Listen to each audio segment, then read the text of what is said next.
Tour de remercier la Bachir pour le choix du sujet qui est très pertinent, qui nous interpelle, parce qu'effectivement le problème essentiel pour des facultés de médecine et toutes les instances universitaires, c'est de former. Mais comment former? Quelles sont les méthodes pédagogiques à transmettre? Et surtout, je remercie le professeur Sabah qui a introduit, il a mis les jalons et la base de la pédagogie. Ça va quand même faciliter un peu la tâche pour nous. Et donc, pour nous, le sujet qui est très intéressant, comment enseigner? C'est comment transmettre un message, et on a devant un chirurgien, donc il faut lui transmettre des connaissances, donc sur le plan cognitif, mais il faut qu'il soit capable de réaliser des gestes adaptés. Et donc c'est la compétence, c'est des tâches. Donc comment transmettre ça? Avant tout, on va voir quand même des éléments importants. Alors je dirais en guise d'introduction que la formation chirurgicale, il a connu une évolution rapide.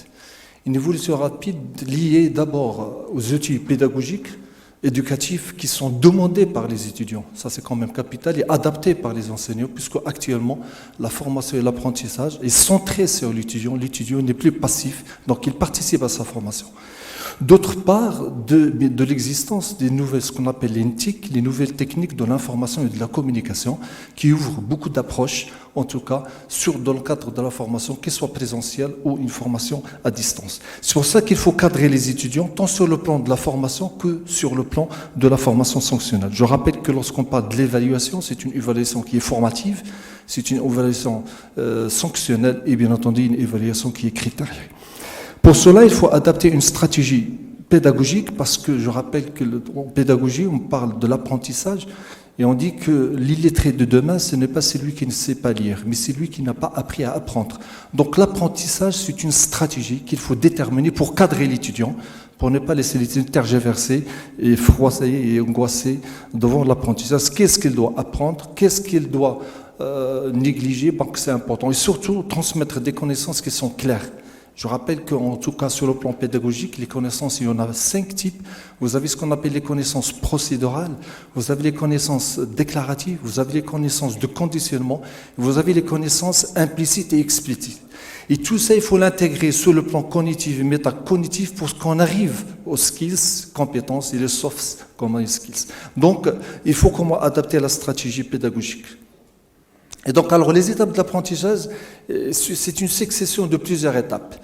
D'abord, il faut acquérir des connaissances, donc sur le plan cognitif, proposer, et donc l'étudiant, enfin le chirurgien apprenant doit être capable de poser un diagnostic, doit être capable de proposer une stratégie thérapeutique qui est adaptée en fonction du contexte. Je rappelle le CDR, c'est-à-dire il doit contextualiser, décontextualiser, recontextualiser pour faire une démarche diagnostique et respecter les règles pédagogiques de la CIDMEF, c'est-à-dire la mémorisation et l'interprétation et surtout le raisonnement. Et puis choisir une technique parmi d'autres, puisqu'il y a plusieurs techniques chirurgicales, et surtout s'exercer et développer l'habilité manuelle. Donc il doit être capable de réaliser des gestes, en tout cas codifiés et bien entendu clairs et nets. Alors pour cela, en tout cas sur le plan pédagogique, il faut rappeler des modes, les modes d'enseignement parce que c'est le plus important. Comment on transmet un message, c'est quand même important. L'acte pédagogique, c'est une relation triangulaire. C'est une relation triangulaire entre, il y a l'enseignant, il y a l'apprenant, et puis vous avez le savoir, c'est-à-dire tout ce qui est cognitif et le savoir, que ce soit savoir général, déterminer les objectifs. Je rappelle que les objectifs, il y en a plusieurs types, les objectifs généraux, les objectifs spécifiques et bien entendu les objectifs institutionnels. Important, d'ailleurs, elle a été rappelée par le professeur Sabah, pour déterminer un curricula. Et après de ça, il faut déterminer quand même les outils pédagogiques capables de transmettre le message. Donc la relation qu'il y ait l'enseignant, l'apprenant et le savoir, c'est une relation d'apprentissage. C'est-à-dire que c'est le processus d'apprendre. Comment l'étudiant doit apprendre. Et pour cela, je rappelle la taxonomie de Bloom, parce que actuellement, on ne parle plus du savoir-faire et savoir-être, on parle du savoir-devenir. C'est-à-dire une théorie qu'on appelle la taxonomie de Bloom, c'est le cognitif, le constructivisme, c'est-à-dire l'étudiant, comment il reçoit l'information, comment il la hiérarchise, et surtout parler de ce qu'on appelle de la psychologie cognitive, qui est quand même très important, en tout cas sur le plan pédagogique, et puis de socio-professionnalisme. Donc c'est ce qu'on appelle le process d'apprendre. Et la relation qui lie l'enseignant et le savoir, c'est la didactique, c'est le process, donc c'est le cours, c'est le curricula, comment il doit déployer le cours, que ce soit un cours théorique, que ce soit un cours pratique. Et la relation, ça c'est important, qui relie l'enseignant à l'apprenant, c'est le process de former, donc de transmettre, et l'étudiant d'apprendre, parce que l'enseignement et l'apprentissage, c'est un enseignement doit être actif. L'étudiant, c'est pas une éponge, et donc la pédagogie, c'est pas transgresser l'information de l'enseignant à l'apprenant. L'étudiant n'est pas une éponge. Il faut adopter une stratégie qui permet à l'étudiant de réagir, ce qu'on appelle l'interactivité. Ça, c'est très important. C'est ce qu'on appelle le triangle de Houssin, qui est caractéristique, en tout cas, dans les bases pédagogiques. Alors, pour ce faire, il faut adopter une approche pédagogique. Alors, l'approche, il y en a plusieurs. Je me permets de faire une approche diachronique de la pédagogie. Il y a la première théorie, c'est ce qu'on appelle le behaviorisme. Puis, ça a été évolué en approche par objectif, et puis l'approche par compétence. Tout en sachant que dans tout ça, il faut se rappeler que enseigner, c'est transmettre un message clair et concis. Et puis, apprendre, c'est quand même enregistrer pour pouvoir utiliser. C'est ce qu'on appelle quand même l'approche par compétence. Le behaviorisme, c'est ce qu'on appelle la théorie comportementale. C'est l'apprentissage, il est basé sur la modification du comportement du sujet et l'apprenant sous l'effet d'un stimulus adéquat en provenance de l'environnement. En général, c'est l'enseignant. C'est ce qu'on appelle l'enseignement de type socratique. C'est le conditionnement de l'enseignant. Mais il a quand même un certain inconvénient. D'ailleurs, je rappelle, il y a un rapport de Flixner, un très rapport que j'invite les gens à lire, qui a évalué, en réalité mandaté par l'AMA. L'AMA, c'est l'association médicale américaine et nord-américaine. Il a été mandaté pour évaluer les facultés de médecine aux États-Unis et en Amérique du Nord. Il avait montré à l'époque, c'était en 1930, que 80% des facultés de médecine en Amérique du Nord doivent être fermées parce qu'ils ne répondent pas aux normes.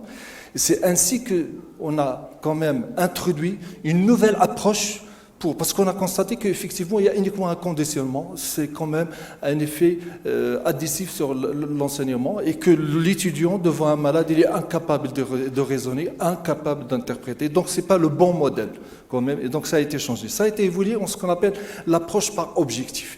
Et là, le professeur Sbah a parfaitement préparé le terrain. Il faut quand même déterminer le profil. Quel profil de chirurgien je veux former? C'est à partir de ce profil, à partir de ce besoin, je détermine mon curriculum et adopter, bien entendu, ma stratégie pédagogique, bien entendu. La première des choses, c'est quand même la nature du savoir à transmettre. Qu'est-ce que je dois transmettre pour un chirurgien, en tout cas sur le plan cognitif, et qu'est-ce qu'il est capable de réaliser? Faire une appendicectomie, poser un diagnostic, la conduite devant un malade qui présente un sepsis post-opératoire, etc. Donc c'est quand même important de préciser ça. Et définir les objectifs. J'ai rappelé les 3 types d'objectifs qui doivent être déterminés. C'est quand même important pour déterminer un curriculum.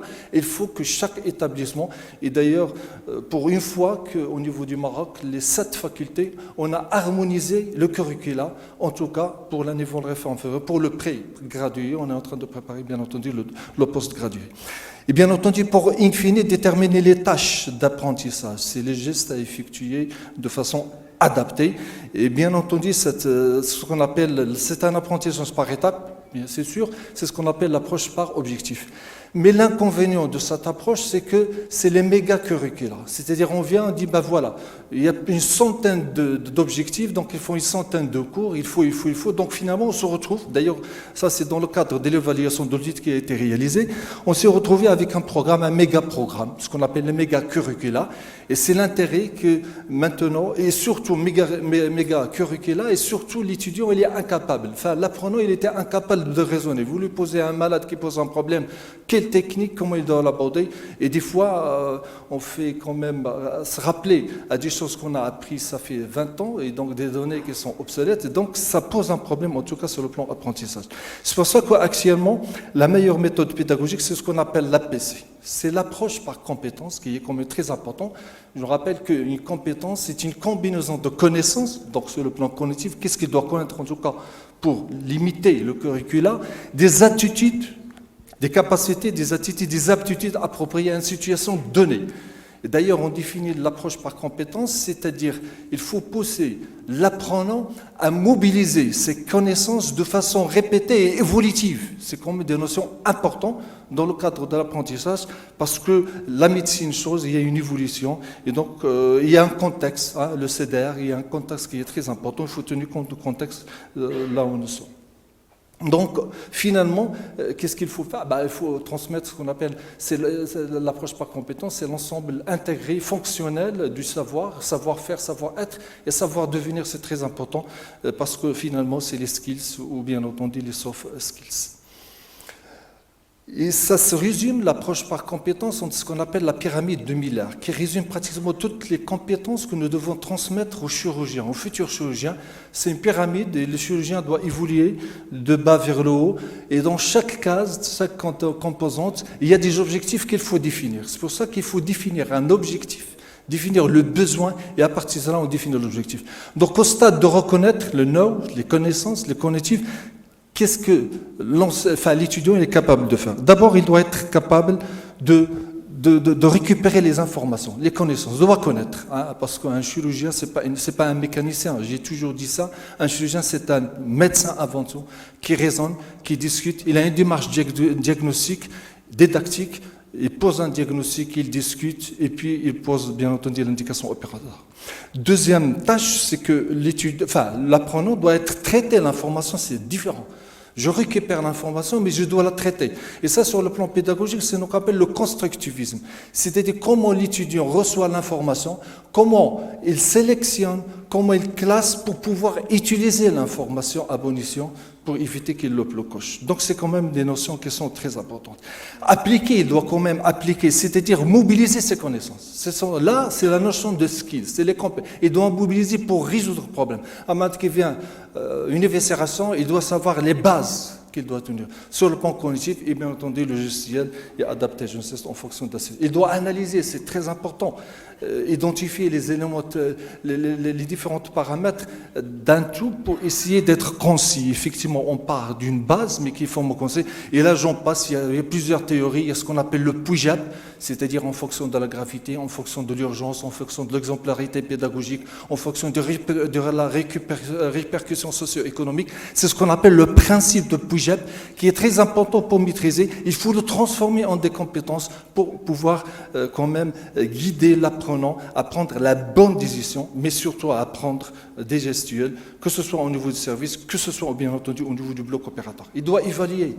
L'apprenant participe à sa formation. Je rappelle les CANMED, les 7 médecins 7 étoiles, l'érudit, donc il doit apprendre à s'auto-former, c'est ce qu'on appelle l'auto-formation, pour arriver in fine à la création, c'est-à-dire concevoir une méthode claire, didactique, pour résoudre un problème dans le malade, ce qui permettra quand même d'arriver au but final, c'est-à-dire aux skills et bien entendu aux compétences. Et là, vous concevez que là, on part d'une barre vers le bas où vous avez le novice. Le novice, normalement, il est inconsciemment incompétent pour qu'il arrive au stade de créer, au stade inconsciemment compétent. Et c'est là l'expert en matière, bien entendu, soit de skills, soit de pédagogie.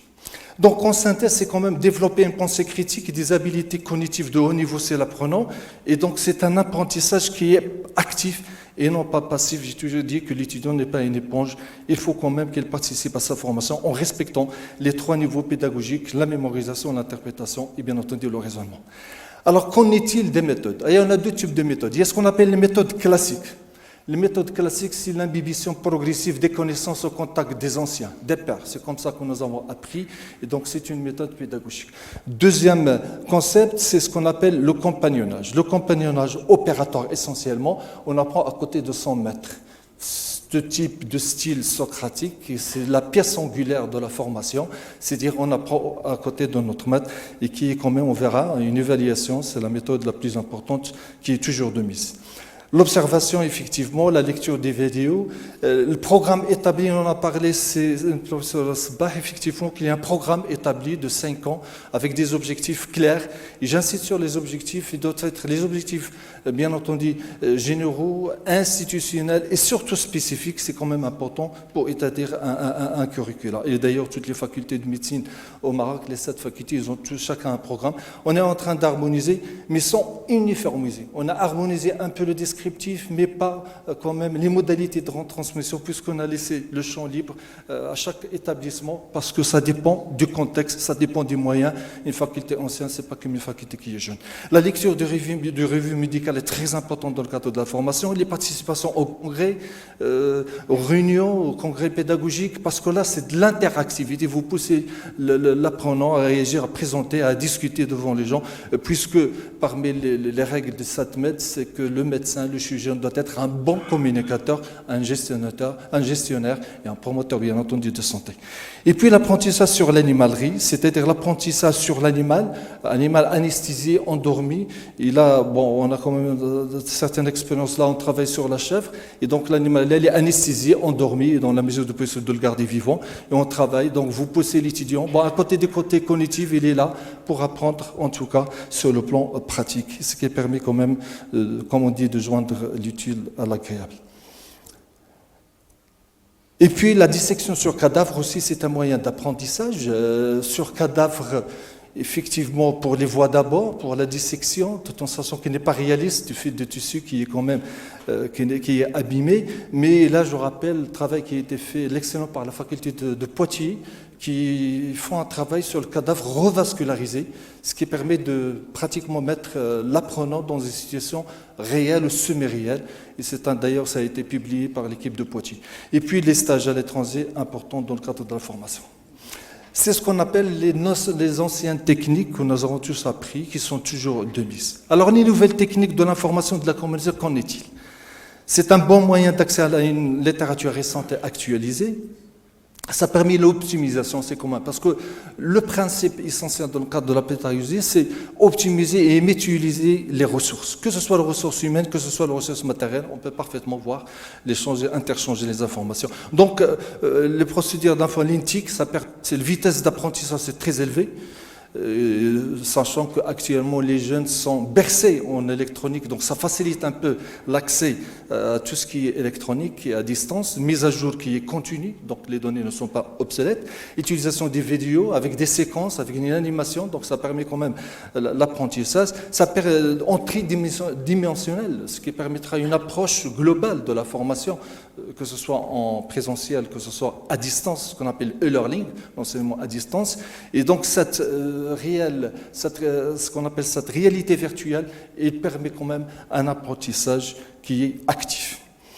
Alors, parmi ces méthodes d'apprentissage, les nouveautés, il y a les vidéos, il y a les films pédagogiques et bien entendu, il y a les simulateurs. Alors, la simulation, elle est incontournable dans le cadre de la formation, puisqu'on part du principe que jamais le premier geste sur un malade. Donc, on peut toujours s'entraîner sur un simulateur. Il y a des simulateurs, il y a des mannequins qui peuvent simuler pratiquement tous les tableaux cliniques, haute fidélité. Il y a des simulateurs chirurgicaux. Bon, on vous montre des exemples de simulateurs qu'on utilise bien entendu dans notre centre à la faculté de médecine de Casa.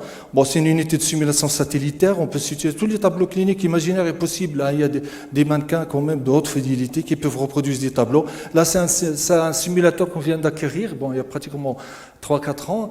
C'est haptique, retour de force avec l'équipe qu'on est en train de travailler gentiment, tout le monde regarde. Et l'avantage de ce travail sur le simulateur, c'est qu'il y a une courbe d'apprentissage. Vous mettez les noms des apprenants et au bout de 3-4 ans, vous pouvez revoir la validation, enfin l'évaluation de l'apprenant, il voit comment il a évolué depuis la première année jusqu'à la 5e année, et vous pouvez même préparer un document que vous donnez aux résidents, c'est d'ailleurs ce que nous allons faire le jour où vous allez lui livrer son diplôme. Donc ça permet quand même d'acquérir ces skills, c'est très important. La robotique, oui. La robotique, quand même, là, on s'excite, c'est notre dimension, que ce soit dans le cadre de la formation présentielle ou la formation à distance. Rappelez-vous l'intervention de Marisco, le malade en France, les chirurgiens à distance. Donc, et ça, on l'a imaginé même dans le cadre de l'enseignement. D'ailleurs, Dieu merci, à l'hôpital, on a un satellite même à la faculté, donc on peut se connecter via vidéoconférence. On peut quand même imaginer, et d'ailleurs ça va venir, hein, donc il faut quand même suivre l'évolution. Et donc l'apprentissage sur la robotique est quand même, puisque maintenant plusieurs centres commencent à s'équiper aussi bien en France qu'aux États-Unis ou au Canada. Téléenseignement, oui, c'est l'ère de la numérisation de la faculté virtuelle, parce que maintenant on part, c'est un objectif princeps dans le cadre du projet de rénovation de l'université Hassan II, c'est aller vers ce qu'on appelle une faculté virtuelle. D'ailleurs, premier exemple pilote, c'est au niveau de la faculté de médecine de Casablanca. On part pour le virtuel parce que ça permet de gagner beaucoup de temps et surtout l'interactivité. Par exemple, les MOOCs, les Massive Open Online Courses, qui sont très importants, simples ou compliqués, permettent de transmettre un message et surtout l'interactivité. Vous recevez un message, vous renvoyez le message et ce message il est transmis, réparti à l'ensemble des étudiants. Quand même, à partir d'une question, tous les étudiants peuvent profiter. Et donc, c'est quand même important, en tout cas sur le plan pédagogique, d'adopter ces stratégies thérapeutiques. Là, je vous montre une évaluation. C'est une évaluation récente qui a été publiée par la faculté de médecine de Strasbourg, qui ont évalué les méthodes utilisées jusqu'à présent. C'est un questionnaire qui a été distribué aux internes en formation en chirurgie pour évaluer les types d'apprentissage, pour pouvoir quand même tirer des leçons, parce que c'est des questions qui nous interpellent même aussi. Alors, l'évaluation de ces méthodes par l'observation. À l'observation, il était considéré comme majeur dans le cadre de la formation pour plus de 82% des internes. Et la majorité des internes souhaitent garder cette méthode pédagogique parce que quand même, elle est pertinente. La place du livre scientifique a été appréciée plus de 93% des cas, tout en sachant que pour certains répondants, ils disent que les données ne sont pas actualisées, ce qui est sûr. Pour certains, les données deviennent obsolètes, mais quand même, le livre reste quand même une base pédagogique, un support pédagogique incontournable qu'on ne peut pas quand même scotomiser. Les revues scientifiques, 2 tiers des internes y accèdent, et le souhait des internes, c'est que l'accès reste pérenne, parce que comment on apprend, on verra les modalités. Maintenant, chaque faculté essaie de trouver quand même des moyens pour pouvoir même avoir des revues qui sont indexées. Les stages, oui, les staffs sont quand même importants. 80% des internes à Strasbourg assistent au staff et demandent à ce que ces staffs soient axés essentiellement sur la technique opératoire. Donc quand même, c'est une leçon, c'est un feedback pour nous, pour les prochains staffs, pour qu'on puisse quand même savoir comment diriger le staff. Les jeux pédagogiques quasi inexistants, le compagnonnage. Bon, le compagnonnage était observé par tout le monde et tout le monde souhaite que cette méthode doit rester parce que c'est le socle de la formation, c'est la pierre angulaire, il faut quand même la renforcer, aussi bien dans le service que le bloc opératoire. Et puis les internes, malheureusement, ils disent que dans 60%, 68%, ils sont laissés seuls pour prendre des décisions et ils opèrent peu. Donc il faut prendre ça quand même dans le cadre de la stratégie. Et puis les VDE, 80%, 15% n'en disposent pas. Bon, ça c'est une évaluation importante qui nous interpelle en tant que pédagogue pour pouvoir adopter et relooker, comme a dit Sbah, dans le cadre de notre stratégie. Et donc après cette enquête, il y avait une question, un commentaire libre des internes. Alors, je résume le commentaire libre des internes. Voilà ce qu'ils disent les internes.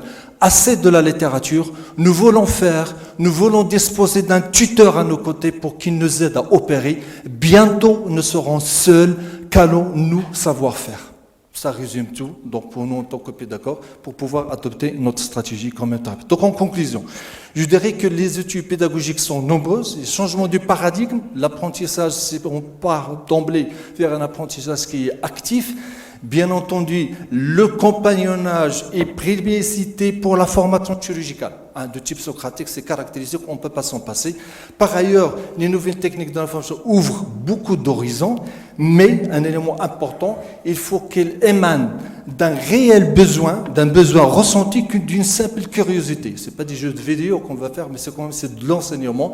Il faut que le contenu proposé soit électronique, soit adapté à cet outil, et dépend bien entendu de la disponibilité des apprenants et de la possibilité d'accès à l'informatique. Et bien entendu du coût. Vous avez parlé tout à l'heure d'un stade qui m'a aidé, effectivement, le côté financier. À titre d'exemple, notre centre de formation, fait de simulation à Casablanca, en rénovation matérielle, ça nous a coûté 30 millions de dirhams. Donc, il faut quand même que les décideurs politiques mettent la main dans la poche pour pouvoir quand même équiper les facultés de médecine, pour pouvoir quand même former des médecins capables d'adapter, avoir des connaissances, mais surtout réaliser des gestes qui sont adaptés. Je vous remercie.